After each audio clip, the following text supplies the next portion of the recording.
তো কোল্ড স্টোরে এই যে এটা হলো পিছনের সাইড, তো পিছনের সাইড দিয়ে ঢুকবো আর কোল্ড স্টোরে কিভাবে আলুগুলা সাজিয়ে রাখা হয় সেটাও আপনাদেরকেও দেখানোর চেষ্টা করব। প্রচন্ড পরিমাণে ঠান্ডা আর অনেক অন্ধকার। আমার এই যে পাশে এই যে এই পাশটাও আলু, এই পাশটাও আলু। এখানে শত শত মেট্রিক টন এই কোল্ড স্টোরে কিন্তু আলু জমা রাখে। যে আলুটা আমরা বছরে একটা সিজন যখন উৎপাদন করে কৃষক, সারা বছর যেহেতু আমরা আলু খাই, সেই আলুটা কিভাবে রাখে আর সেটাই আমি আপনাদেরকে দেখাবো। এই যে দেখছেন আলুর বস্তা, এই যে আলুর যে বস্তাগুলো, এগুলো সারি সারি থাকে থাকে তারা কোল্ড স্টোরের ভিতরে রাখছে। আর এটার ভিতরে প্রচন্ড পরিমাণে ঠান্ডা। তো এটা একতলা থেকে শুরু করে 5 তলা পর্যন্ত এই কোল্ড স্টোরটি।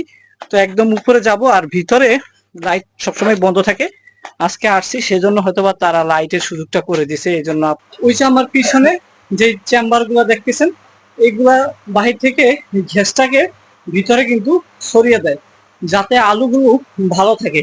কুলিং টেম্পারেচারটা আছে 35। তো এতটা পরিমাণে ঠান্ডা, এখানে ঠান্ডায় পুরো হাত পাও কাঁপতেছে। আর এই আলুগুলো এবং ফল যারা সংরক্ষণ করে এভাবেই কিন্তু সারা বছর সংরক্ষণ করা হয়।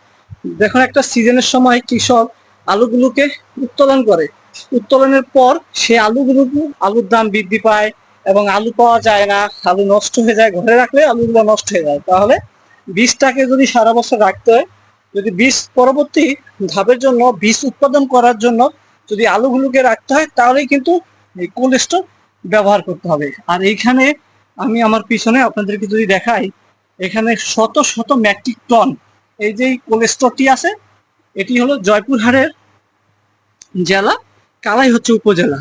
তো এই উপজেলার এই কোল্ড স্টোরটি